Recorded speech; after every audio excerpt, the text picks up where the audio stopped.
Episode 309. ஆதனின் வார்த்தையை கேட்டு அங்கிருந்த மக்கள் அனைவரும் மைதிலியை முகத்தை சுளித்துக் கொண்டு பார்த்து கொண்டிருந்தார்கள். அப்போது மைதிலி ஆதனை பார்த்து, ஆதன், நான் உனக்கு துரோகம் பண்ணிட்டேன். எதுவா இருந்தாலும் நீ என்ன பார்த்து என்ன வேணாலும் திட்டு, இல்ல கொல்லு. ஆனா அட்டூரியனை மட்டும் எதுவும் பண்ணிடாத ஆதன் என்று கூறிவிட்டு கண்ணீர் விட்டாள். மைதிலிக்கு எப்படியாவது அட்டூரியனை ஆதனிடமிருந்து காப்பாற்றியாக வேண்டும் என்பது மட்டும்தான் மனதில் ஓடிக்கொண்டிருந்தது. மற்ற எதுவும் அவளது மனதில் இல்லை. மைதிலி கண்ணீர் விடுவதை பார்த்த ஆதனுக்கு மிகவும் கஷ்டமாக இருந்தது. அவனுக்கு கண்களில் கண்ணீர் வந்துவிட்டது. இருப்பினும் அவன் அதையெல்லாம் கட்டுப்படுத்தி கொண்டு மைதிலியை பார்த்து, இங்க பாரு, உனக்கும் இதுக்கும் சம்பந்தம் இல்ல. அட்டூரியன் என்ன கொல்ல வந்தான். அதுக்கான தண்டனைய அவன் அனுபவிச்சுதான் ஆகணும் என்று கூறினான். அதை கேட்டு மைதிலி தரையில் முட்டி போட்டு அமர்ந்து கதறி அழுவதற்கு ஆரம்பித்தாள். அதை பார்த்த ஆதனுக்கு மனது மிகவும் பாரமாக இருந்தது. அதனால் அவன் தனது மின்னல் ஈட்டியை மறைய வைத்துவிட்டு அவனது ஆற்றல் சக்தியை எடுத்து அட்டூரியனை நோக்கி தாக்கினான். அந்த சக்தி அட்டூரியன் மீது பட்டதும் அவன் உடம்பு நடுங்க ஆரம்பித்தது. அதை பார்த்த அங்கிருந்த சைகன் வம்சத்து வீரர்கள் அனைவரும் அட்டூரியன் மரணிக்கப் போகிறான் என்று எண்ணிக்கொண்டிருந்தார்கள். ஆனால் அங்கு நடந்த விஷயமே அதற்கு மாறாக இருந்தது. அட்டூரியன் உடம்பில் ஆழமான காயங்கள் மட்டுமே ஏற்பட்டது. ஆதன் அட்டூரியனை பார்த்து, டேய், எப்ப நீ என்ன ஒரு பொருட்டாவும் மதிக்காம நடந்துகிட்டியோ அப்பவே உன்னை கொண்டிருப்பேன். இருந்தாலும் கொல்றது என்னைக்கு ஒரு தீர்வா இருக்காது. அதனாலதான் உன்னை இப்படியே விட்டுட்டு போறேன். இனிமேலாவது உன் வார்த்தையை பார்த்து பேசு என்று கூறிவிட்டு தனது காலை ஊங்கி அட்டூரியனை உதைத்தான். அட்டூரியன் அங்கிருந்த பெரிய மேடையில் அடித்து சுருண்டு கிடந்தான்.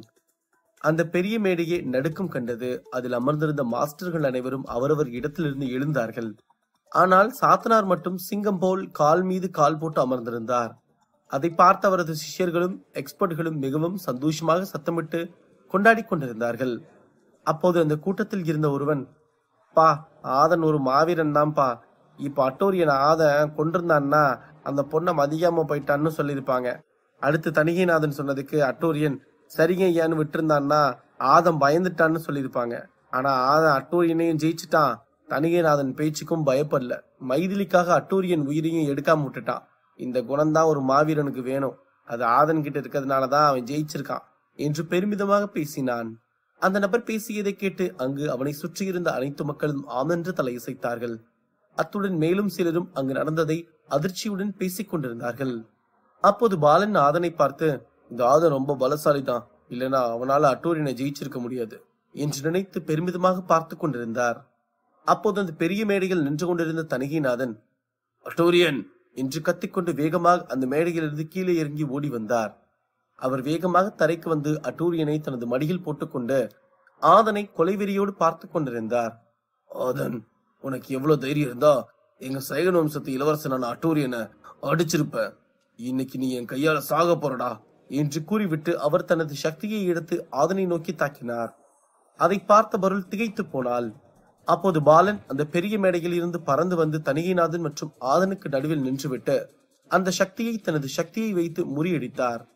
அப்போது அதை பார்த்த அங்கிருந்த மக்கள், ஆகா, இப்போதான் எக்ஸ்பர்ட் சண்டை போயிட்டு இருக்கு, அது முடியறதுக்குள்ள அடுத்து மாஸ்டர்கள் சண்டை வந்துடும் போல இருக்கே என்று கலந்து பேசிக் கொண்டிருந்தார்கள். பாலன் தணிகைநாதனை பார்த்து, நீங்க பண்றது சரின்னு நினைக்கிறீங்களா மாஸ்டர்? இந்த போட்டியில இல்லாத வம்சத்து எக்ஸ்பர்ட்களே இதுல சண்டை போடக்கூடாதுன்னு நான் சொல்லிட்டு இருக்கேன். இப்ப நீங்க வந்து ஆதனை தாக்குறது சரியா இருக்கா சொல்லுங்க? நான் அந்த எக்ஸ்பர்ட்டுகளுக்கு சொன்னதை தான் உங்களுக்கும் சொல்றேன். உங்க பிரச்சனை எல்லாம் அந்த மைதானத்துக்கு வெளியே வச்சுக்கோங்க என்று கூறினார். அதை கேட்டதும் தணிகைநாதன் முகமும் அங்கிருந்த சைகன் வம்சத்து வீரர்கள் முகமும் கன்னத்தில் அறை விழுந்தது போல சிவந்து போனது. பாலன் வார்த்தைகளை கேட்டதற்கு பின்பும் அவரது பார்வை மீண்டும் ஆதனை நோக்கி கோபமாக பாய்ந்தது. அதன் பிறகு அவர் எதுவும் பேசாமல் அமைதியாக தனது இடத்திற்கு சென்று அமர்ந்தார். பாலன் அந்த சக்தியை முறியடித்ததும் தான் பருள் நிம்மதி பெருமூச்சு விட்டுவிட்டு மீண்டும் வந்து தனது இடத்தில் அமர்ந்தாள். வேங்கையினும் அப்போதுதான் அவன் இடத்தில் அமர்ந்தான். அங்கிருந்த மக்கள் அனைவரும் தணிகைநாதனைத்தான் பார்த்து கொண்டிருந்தார்கள். ஏனென்றால் அந்த மார்ஷியல் ஆர்ட்ஸ் உலகத்தில் சைகன் வம்சம்தான் இரண்டாவது பெரிய படைபலம் கொண்ட ஒரு வம்சமாகும். அப்படி இருக்கும்போது தணிகைநாதன் பாலனின் பேச்சு கேட்டு எதுவும் பேசாமல் அமைதியாக சென்று அவர் இடத்தில் உட்காருகிறார் என்றால் அதற்கு பின்னால் மிகப்பெரிய பிரச்சனை செய்ய காத்திருக்கிறார் என்று மக்கள் புரிந்து கொண்டார்கள். அப்போது அங்கிருந்த மக்கள் பாலன் சொல்வது சரி என்று எண்ணினாலும் அவர் ஆதனுக்கு சார்பாகத்தான் முதலில் இருந்தே நடந்து கொண்டிருக்கிறார் என்று சில மக்கள் பேசிக் கொண்டிருந்தார்கள். ஏனென்றால் தணிகைநாதன் ஆதனை அட்டாக் செய்யும் போது அதை தடுக்க அங்கிருந்த பாலனை தவிர வேறு எந்த மாஸ்டரும் வரவில்லை. அத்துடன் ஆதனின் குருவான சாத்தனார் கூட அதை பார்த்து கொண்டுதான் இருந்தார் என்பதுதான் மக்களின் பேச்சுக்கு காரணமாகும். அங்கிருந்த மக்களும் எக்ஸ்பர்ட்களும் சாத்தனாரின் மாணவனை விதிமுறைக்கு மீறி தாக்கிவிடக் கூடாது என்றுதான் பாலன் முதலில் இருந்தே ஆதனை கவனமாக பார்த்து கொண்டிருந்தார் என்பது அங்கிருக்கும் யாருக்கும் தெரியாது.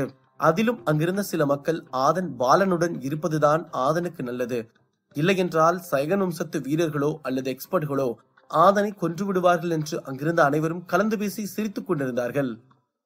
சைகன் வம்சத்து மக்கள் முதல் மாஸ்டர்கள் வரை ஆதனை கோபமாக பார்த்து கொண்டிருந்தார்கள்.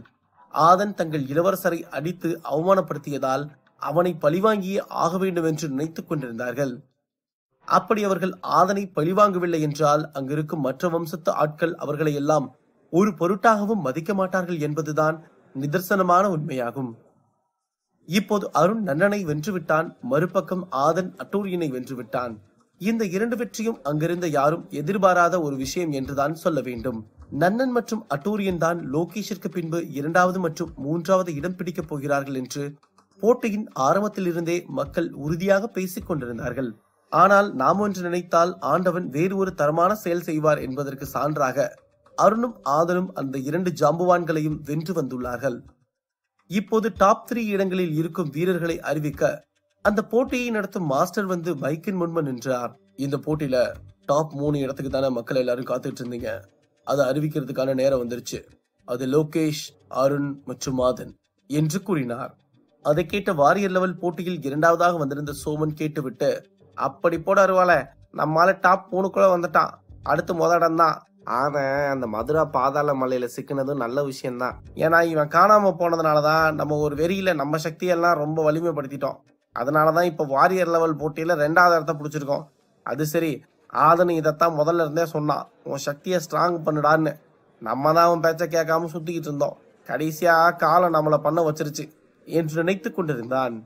அப்போது அந்த வாரியர் போட்டியின் மாஸ்டர் சோமனை பார்த்து, என்னப்பா சோமன், ஏதோ யோசிச்சுட்டு இருக்க என்று கேட்டார். இல்லையா, என் நண்பன் எக்ஸ்போர்ட் போட்டியில முதல் 3 இடத்துக்கு வந்துட்டான். அவன் எப்படியும் முதலிடத்துக்கு வந்துருவான். ஆனா அவனை வாழ்த்துறதுக்கு என்ன பண்ணலான்னு யோசிச்சுட்டு இருந்தீங்க. அதுவும் இல்லாம நானும் இங்க 2வது இடம் வந்துட்டேன்னு என் நண்பனுக்கு தெரியாது. அதுதான் எப்படி தெரியப்படுத்துறதுன்னு யோசிச்சுட்டு இருந்தீங்க என்று கூறினான் சோமன். அதை கேட்டு அந்த மாஸ்டர் சிரித்து விட்டு, ஏன்பா உன் ஃப்ரெண்டு டாப் 10க்கு வந்ததுக்கெல்லாம் என்கிட்ட மைக்க பிடிங்கி பேசிட்டு ஓடுன, இப்ப நீயே 2வது இடத்துக்கு வந்திருக்க, ஆனா இப்படி அமைதியா பேசுற என்று கேட்டார். ஆமையா, முதல்ல எந்த ஒரு அடையாளமும் இல்லாம இருந்தேன். இப்ப மதுரா அகாடமி வாரியர் லெவல் ரேங்கிங்ல 2வது இடத்துல இருக்கேன். அப்ப அதுக்கு தகுந்த பொறுப்போட இருக்கணும் இல்லையா என்று பணிவுடன் பேசினான் சோமன். அதை பார்த்த மாஸ்டர், சே, நம்ம தான் சோமனை தப்பா நினைச்சிட்டோம். அவன் ஒரு நல்ல இடத்துக்கு வந்ததும் எப்படி பொறுப்பா பேசுறான் என்று நினைத்து கொண்டிருக்கும் போது அவருக்கு அருகில் இருந்த ஒரு மைக்கை எடுத்த சோமன், நான் சோமன் பேசுறேன். நான் வாரியர் லெவல் சண்டையில 2வது இடம் பிடிச்சதுக்கு ரொம்ப சந்தோஷப்படுறேன். நீங்க எல்லாம் நினைக்கலாம், ஏன்டா முதலிடத்துக்கு வந்தவனே இன்னும் ஸ்பீச் கொடுக்கல, அதுக்குள்ள 2வது இடம் வந்தவன் கொடுக்குறான்னு. அதுக்கெல்லாம் காரணம் இங்க நிக்கிறாரே இந்த போட்டியோட மாஸ்டர், இவர்தான் என்று கூறினான் சோமன். அதை கேட்டதும் அங்கிருந்த மக்கள் வேகமாக திரும்பி அந்த மாஸ்டரை பார்த்தார்கள். அப்போது அந்த மாஸ்டர் என்ன சொல்வதென்று தெரியாமல் சற்று பதட்டப்பட்டார். அப்போது சோமன் பேசியதை அந்த பக்கம் இருந்து கேட்ட ஆதன், பருள் மற்றும் வேங்கையன் மாஸ்டர்களான பாலன், யுவராஜ் மற்றும் சாத்தனார் என்று அனைவரும் சந்தோஷமாக உணர்ந்தார்கள். அப்போது பருள் ஆதனை பார்த்து, ஆதன், நம்ம சோமன் வாரியர் லெவல் போட்டியில 2வது இடம் வந்துட்டான்னு பேசிட்டு இருக்கான் பாருடா என்று சந்தோஷமாக கூறினாள். அதை கேட்ட ஆதனும் மிகவும் சந்தோஷமாக இருந்தான். அப்போது சோமனுக்கு அருகில் இருந்த மாஸ்டர், டே, நீ பேசுறதுக்கு என்ன ஏண்டா மக்கள் கிட்ட மாட்டி விடுற என்று பதட்டத்துடன் கேட்டார். பயப்படாதீங்கயா, உங்களை அப்படியெல்லாம் நான் கைவிட்டுற மாட்டேன். நான் பேசுறதுக்கு எனக்கு நானா ஒரு வாய்ப்பை உருவாக்கிக்குவேன், ஆனா யாரையும் மாட்டி விட மாட்டேன் என்று சோமன் அந்த மாஸ்டரிடம் கூறிவிட்டு மீண்டும் மக்கள் பக்கம் திரும்பி, என்னப்பா மாஸ்டர் தான் காரணம்னு சொன்னதும் எல்லாரும் பொருளி பேச ஆரம்பிச்சிருப்பீங்க இல்லையா, அதுக்கு இப்பவே முற்றுப்புள்ளி வைக்கிறேன் பாருங்க. ஏன் இந்த மாஸ்டர் காரணம்னா, அவருக்கு என் சண்டை போடும் ஆற்றல் ரொம்ப பிடிச்சிருந்துச்சுன்னு சொன்னாரு. அதுவும் இல்லாம நம்ம வாரியர் போட்டியில முதலிடத்தை வின் பண்ண அண்ணன் கொண்டாட்டம் போடுறதுல ரொம்ப ஆர்வம் காட்டிட்டு இருந்தாரு. அவரை டிஸ்டர்ப் பண்ண வேணாம்னா நம்ம மாஸ்டர் என்ன கூப்பிட்டு பேசினாரு என்று கூறினான். அதை கேட்டதும் அங்கிருந்த மக்கள் திரும்பி வாரியர் லெவல் போட்டியில் முதலிடத்தை பிடித்த வீரனை பார்த்தார்கள். அங்கு அவன் உண்மையில் அவனது வெற்றியை கொண்டாடி கொண்டிருப்பதை பார்த்துவிட்டு மீண்டும் திரும்பி சோமனை பார்த்தார்கள். அப்போது சோமன் அந்த மாஸ்டரை பார்த்து கண்ணடித்து விட்டு மீண்டும் மக்களை பார்த்து, ரைட்டு, அப்புறம் கடைசியா ஒரு விஷயம் சொல்லிட்டு போயிடுறேன். என் நண்பன் ஆத அங்க எக்ஸ்போர்ட் லெவல் சண்டையில டாப் 3 இடத்துக்கு சண்டை போடுறதுக்கு தயாராகிட்டு இருக்கான். அவனுக்கு என்னோட நெஞ்சார்ந்த வாழ்த்துக்கள். மச்சான் ஆதனே, முதல் இடத்த பிடிச்சிரு. என்ன மாதிரி 2வது இடத்துக்கு வந்த உனக்கு கொண்டே விடுவேன் பாத்துக்கோ. கடைசியா மாஸ்டர் ஐயாவும் நான் சண்டை போடும்போது ரசிச்சு பார்த்தவங்களும், முக்கியமா நான் ஜெயிக்க மாட்டேன்னு நினைச்சவங்களுக்கும் எனது நெஞ்சார்ந்த நன்றிகள் என்று கூறினான்.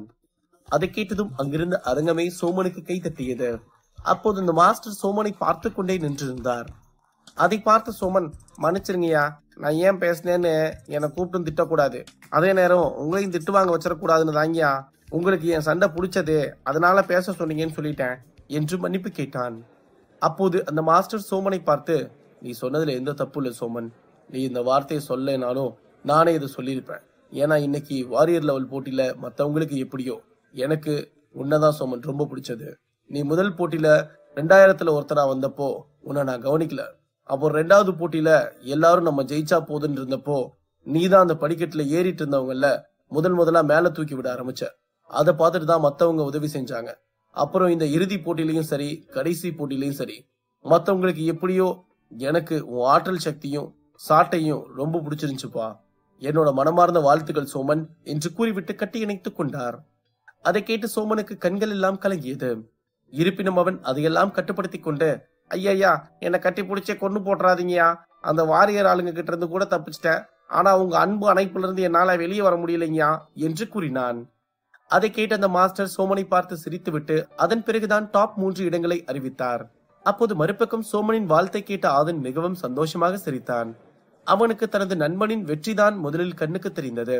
அதன் பிறகுதான் அவன் தன்னை வாழ்த்தியது தெரிந்தது. வேங்கையின் பருளை பார்த்து, பாத்தியா பருளு, நம்ம 2 பேரும் ஆதனை வாழ்த்தினோம், ஆனா ஆதன் கண் கலங்கல. ஆனா சோமன் அங்க இருந்து மைக்ல பேசவும் அவன் கண்ணெல்லாம் கலங்கிருச்சு பாரு. அப்ப அவன் மட்டும்தான் ஆதனுக்கு ஃப்ரெண்டா, நம்மெல்லாம் ஆதனுக்கு ஃப்ரெண்ட் இல்லையா என்று கிண்டலாக கூறினான். அதை கேட்ட ஆதன், டேய் அதெல்லாம் ஒண்ணும் இல்ல, நீ பேசாம இரு, நீங்க 3 பேரும் எனக்கு ஒண்ணுதான் சரியா? சரி, தமிழ்வாணனுக்கு அடிபட்டு இருந்துச்சு, அவன் இப்ப பரவாயில்லையா என்று கேட்டான். பரவாயில்ல ஆதன், என்ன கொஞ்சம் ரெஸ்ட் எடுக்கணும், அவனை பாதுகாப்பா ஒரு இடத்துல படுக்க வச்சிருக்கேன், அவனும் நல்லா தூங்கிட்டு இருக்கான், அவன் தூங்கி எந்திரிச்சதும் முழுசா ரெடி ஆகிருவான் என்று கூறினாள் பருள். அதை கேட்ட ஆதன் சரி என்று தலையசைத்து விட்டு திரும்பி பார்த்தான். அங்கு ஒரு நபரை பார்த்து அதிர்ச்சி அடைந்தான். அங்கு வந்த நபர் யார்? அடுத்து சண்டை போட போவது யார்?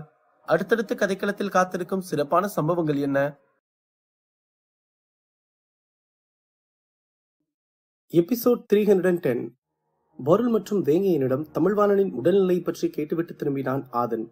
அப்போது அங்கு ஒரு நபரை பார்த்து ஆதன் அதிர்ச்சி அடைந்தான். அந்த நபர் வேறு யாரும் இல்லை, தமிழ்வாணன் தான்.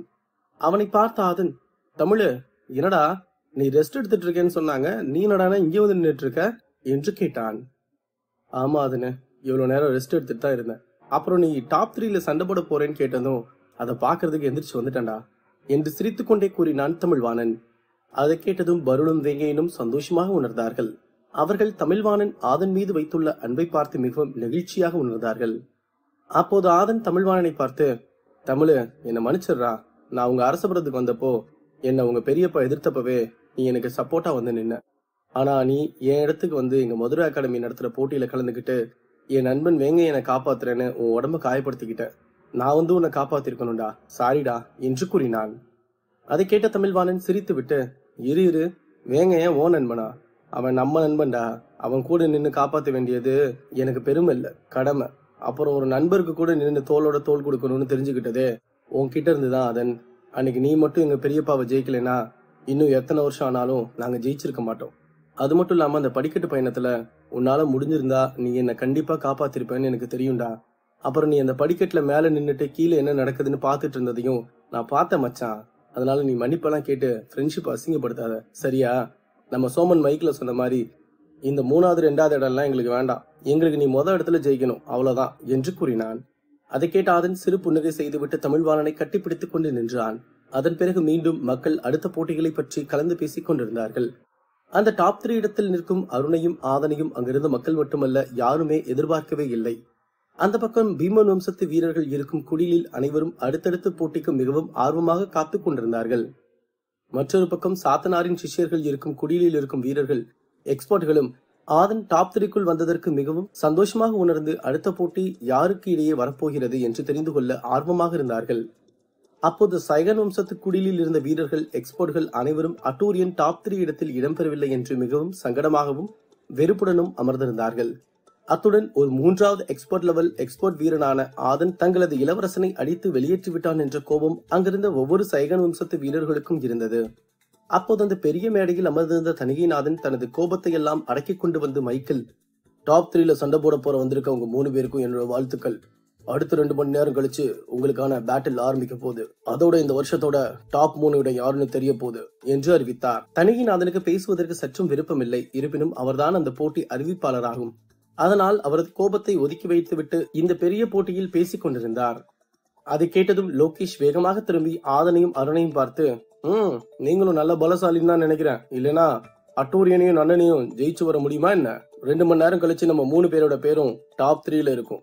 ஆனா அதுல முதல் இடத்துல என் பேரு, அடுத்த இடத்துல உங்க 2 பேர் பேரும் இருக்கும். இப்போ 2வது இடத்துக்கும் 3வது இடத்துக்கும் தான் சண்டை நடக்க போகுது. முதல் இடத்துல இருக்க எனக்கு எந்த கவலையும் இல்ல என்று ஏளனமாக கூறிவிட்டு திரும்பும் போது அங்கிருந்த ஒரு கல் தடுக்கிவிட்டு விழுக சென்றான். அதை பார்த்த ஆதன் அவனது கையை பிடித்து காப்பாற்றினான். யார் முதல் இடத்துக்கு வர போறாங்கன்னு இப்பவே எப்படி சொல்ல முடியும் லோகேஷ்? அது ஆட்டத்தோட முடிவுல பாக்கலாம் என்று கூறினான். அப்போது லோகேஷ் ஆதனின் கையை உதறிவிட்டு விட்டு, டேய், நான் தடுக்கி விழுந்தாலும் பரவாயில்ல, தயவு செஞ்சு நீ என்ன பிடிக்காத. உன்னெல்லாம் என் ஊருக்கு வந்தப்பவே கொண்டு எரிஞ்சிருக்கணும். சரி, விதிமுறையை மீறக்கூடாதுன்னு நான் விட்டுட்டேன். அதே அட்வான்டேஜ் எடுத்துக்கிட்டு நீ எனக்கு அட்வைஸ் பண்றியா என்று கேட்டுவிட்டு ஆதன் தன்னை பிடித்த கையை துடைத்துக் கொண்டிருந்தான். அதை பார்த்த ஆதன் ஏதும் பேசவில்லை. அவன் சிறு புன்னகை செய்துவிட்டு நின்று கொண்டிருந்தான். அருண் லோகேஷை பார்த்து முறைத்துக் கொண்டிருந்தான். அதை சொல்லிவிட்டு லோகேஷ் சென்று தனது குடிலுக்கு அருகில் அமர்ந்து தியானம் செய்ய ஆரம்பித்தான். ஆதனும் சென்று தனது தியானத்தை ஆரம்பித்தான். மற்றொரு பக்கம் அருண் லோகேஷை முறைத்துவிட்டு அவனும் ஒரு திசையில் சென்று அமர்ந்து தியானம் செய்ய ஆரம்பித்தான். லோகேஷ் இப்போது வரை சண்டை போட்ட தனது போட்டியில் எந்த ஒரு வீரனிடமும் தனது 2 அட்டாக்கு மேல் பயன்படுத்தவே இல்லை. அத்துடன் அவன் சக்தி ஆற்றலும் எனர்ஜியும் சற்றும் குறையவே இல்லை. அதனால் அவன் அதிக நேரம் தியானம் செய்ய அவசியமும் ஏற்படவில்லை. அவன் உடம்பிலும் காயம் இல்லாததால் அவன் தியானத்தை வெகு விரைவாக முடித்துவிட்டு அவனது குடிலில் இருக்கும் எக்ஸ்பர்ட்களுடன் பேசிக் கொண்டிருக்கலாம் என்று எண்ணிக்கொண்டிருந்தான். அப்போது அங்கிருந்த மக்கள், எப்படியும் முதல் 3 இடங்கள்ல இவங்க 3 பேர் தான், அதுலயும் முதல் இடத்துல லோகேஷ் தான். ஏன்னா ஆதனும் அருணும் என்னதான் வலிமையான சக்தி வச்சிருந்தாலும் லோகேஷ்க்கு சமமா சண்டை போடுறதுங்கிறது நடக்காத ஒரு விஷயம்தான் என்று கூறினான் ஒருவன்.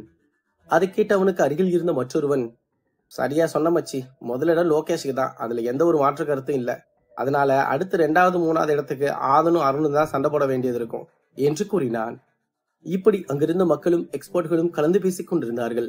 அவர்கள் அடுத்து யார் சண்டை போட போகிறார்கள் என்று தெரிந்து கொள்ள மிகவும் ஆர்வமாக இருந்தார்கள். அந்த 2 மணி நேரம் எப்போது முடியும் என்று அங்கிருந்த அனைவரும் மைதானத்தில் இருந்த பெரிய மணிக்கூண்டை பார்த்து கொண்டே இருந்தார்கள். அத்துடன் அங்கிருந்த அனைத்து வம்சத்து எக்ஸ்பர்ட்களும் கலந்து பேசிக் கொண்டிருந்தார்கள். அதில் ஒரு எக்ஸ்பர்ட், எனக்கு தெரிஞ்சு நன்னன் கூட அருண் சண்டை போட்டதை பார்க்கும்போது அவன் தான் 2வது இடத்துக்கு வருவான்னு தோணுது. அப்புறம் அதுவும் இல்லாம அருண் ஆதனை விட பலசாலியான ஆள்னு தோணுது. அதனால ஆதன் 3வது இடம் வருவான்னு தான் நினைக்கிறேன் என்று கூறினான். அங்கிருந்த மக்களும் அதை கேட்டு ஆமென்று தலையசைத்தார்கள். ஏனென்றால் ஆதன் அட்டூரியனை வென்றது மிகப்பெரிய வெற்றியாக இருந்தாலும் அட்டூரியனை விட நன்னன் தான் மிகவும் பலசாலியான வீரனாகும். அது மட்டுமின்றி நன்னனை அருண் வீழ்த்தியதும் இல்லாமல் அவன் ஆதனை விட சில மணி நேரத்திற்கு முன்பே நன்னனை வென்று விட்டான். அதன் பிறகுதான் ஆதன் அட்டூரியனை வென்றுவிட்டு வந்தான். அதனால் ஆதனை விட அருண் தான் பலசாலி என்று பேசிக் கொண்டிருந்தார்கள். இப்படி அனைவரும் பேசி எடுத்த முடிவு லோகேஷ் முதலிடம், அருண் 2வது இடம் மற்றும் ஆதன் 3வது இடம் என்ற முடிவாகும். அங்கு ஆதன் தியானத்தில் அமர்ந்திருப்பதையும் மக்கள் பேசிக் கொண்டிருப்பதையும் கேட்ட பொருள் வேங்கையனையும் தமிழ்வாணனையும் பார்த்து, என்னப்பா ஆதன் இப்படி இக்கட்டான நிலையில வந்து மாட்டிக்கிட்டான். இப்போ ஆதன் 2 மணி நேரம் கழிச்சு ஒன்னு அவன் ஆருயிர் நண்பன் அருண் கூட சண்டை போடணும், இல்லனா அந்த அரக்கன் லோகேஷ் கூட சண்டை போடணும். அருண் நன்னனே ஜெயிக்கிற அளவுக்கு ஆற்றல் சக்தி வச்சிருக்கவன். லோகேஷ் ஆதனை விட 2 மடங்கு சக்தி ஆற்றல் வச்சிருக்கவன். இப்படி இருக்கும்போது ஆதன் என்ன பண்ண போறான்னு பயமா இருக்கே. போற போக்க பார்த்தா ஆதன் இந்த போட்டியை தாண்டுவானான்னு எனக்கே பயம் வந்துருச்சுப்பா என்று பதட்டத்துடன் கூறினாள். நீ எதுக்கும் பயப்படாத பொருள், யார் வந்தாலும் ஆதன் ஜெயிச்சுட்டு வருவான். அவன் இந்த வருஷத்தோட முதல் 3 இடத்துக்கு வருவான்னு யாராவது நினைச்சு பார்த்தாங்களா? அதே மாதிரிதான் அவன் மேல நம்பிக்கை வை பொருள், அவன் கண்டிப்பா ஜெயிச்சு வருவான் என்று கூறினான் வேங்கையன். எனக்கும் ஆதன் மேல முழு நம்பிக்கை இருக்கு வேங்கையா. இருந்தாலும் இங்க இருக்க மக்கள் பேசுறதும் சரிதானே, அதான் கொஞ்சம் பதட்டமா இருக்கு என்று கூறினாள் பருள். அப்போது தமிழ்வாணன் பருளை பார்த்து, இங்க பாருமா, இந்த மக்களும் சரி எக்ஸ்பர்ட்டுகளும் சரி அவங்க வாய்க்கு வந்ததை பேசிட்டு தான் இருப்பாங்க. அவங்க பேசுறதெல்லாம் நம்ம காது கொடுத்து கேட்டா வாழ்க்கையை வாழ முடியாது. இப்ப நம்மளையே திட்டுவாங்க, அப்புறம் நம்ம ஜெயிச்சுட்டா பாராட்டுவாங்க. எதுவும் நம்ம கூட வரப்போறது இல்ல பொருள். அதனால அதை நம்ம மனசுக்குள்ள எடுத்துட்டு போறதும் சரியில்லை. மனசை ஃப்ரீயா விடு. எல்லாம் ஆதம் பாத்துக்குவான் என்று கூறினான். வேங்கையின் மற்றும் தமிழ்வாணனின் பேச்சை கேட்டதும் பருளுக்கு ஒரு நம்பிக்கை வந்தது. அவளும் ஆதன் வென்று வருவான் என்று மேலும் சற்று பலமாக நம்பிக்கொண்டிருந்தாள். மறுபக்கம் குயிலி அங்கு தியானம் செய்து கொண்டிருந்த ஆதனையும் அருணையும் பார்த்து வரட்டு சிரிப்பு சிரித்துவிட்டு, 2 பேரும் தியானம் பண்றதோட சேர்த்து சாமியையும் நல்லா கும்பிட்டுக்கோங்க, என் லோகேஷ் கையில சிக்கிடக்கூடாதுன்னு. ஒருவேளை 2 பேர்ல யார் சிக்கினாலும் அவங்களுக்கு இன்னைக்குதான் கடைசி நாளா இருக்கும். அதுவும் இந்த ஆதம் மட்டும் லோகேஷ் கிட்ட சிக்கினான்னா அவனை உயிரோடவே விட மாட்டான். ஏன்னா அவன் என்னையும் என் தங்கச்சியும் எப்படியெல்லாம் கொடுமை பண்ணான். ஒரு பொண்ணுன்னு கூட பார்க்காம அந்த குகைக்குள்ள வச்சு என்னை எப்படி அவமானப்படுத்தி அனுப்புனா. அதுக்கெல்லாம் இன்னைக்கு லோகேஷ்க்கு அவன் பதில் சொல்லியே ஆகணும் என்று நினைத்து வஞ்சகமாக சிரித்தாள். மற்றொரு பக்கம் மைதிலி அட்டூரியன் நிலையை பார்த்து கண்ணீர் விட்டுக் கொண்டிருந்தாள். அங்கு சைகநம்சத்து எக்ஸ்போர்ட்கள் அனைவரும் ஆதனை பார்த்து முறைத்துக் கொண்டிருந்தார்கள். இப்போதைக்கு அவர்களுக்கு இருக்கும் ஒரே வாய்ப்பு லோகேஷ் ஆதனை கொல்ல வேண்டும் என்பது மட்டும்தான். அவர்கள் அனைவரும் லோகேஷை தான் நம்பிக்கொண்டிருந்தார்கள். ஒருவேளை ஆதன் இந்த மைதானத்தில் இருந்து உயிரோடு தப்பித்து விட்டால் அவனை வெளியே வைத்து விரைவாக கொன்றாக வேண்டும் என்று எண்ணிக்கொண்டிருந்தார்கள். 1 மணி நேரத்தில் லோகேஷ் தனது கண்களை திறந்தான். அதன் பிறகு அடுத்த 1 மணி நேரம் மிகவும் வேகமாக கடந்தோடியது. 2 மணி நேரம் கழித்து ஆதனும் அருணும் ஒரே நேரத்தில் மெல்லமாக கண்களை திறந்தார்கள். அந்த இருவரின் உடம்பும் மின்னியது. இறுதிப் போட்டிக்கான நேரம் ஆரம்பமானது. அங்கிருந்த மக்களும் அந்த சண்டையை பார்க்க முன்பை விட இப்போது மிகவும் ஆரவாரத்துடன் இருந்தார்கள். அப்போது தணிகைநாதன் தனது இடத்திலிருந்து எழுந்து வந்து அனைவருக்கும் முன்பு நின்று, இப்போ இந்த சண்டை போட்டியும் உங்க லக்க பொறுத்துதான் வரப்போகுது. 3 பேரும் வருவீங்க. 3 சீட்டு எழுதி ஒரே ஜாடியில போட்டிருப்போம். 2 சீட்ல பேட்டில் அப்படின்னு இருக்கும்.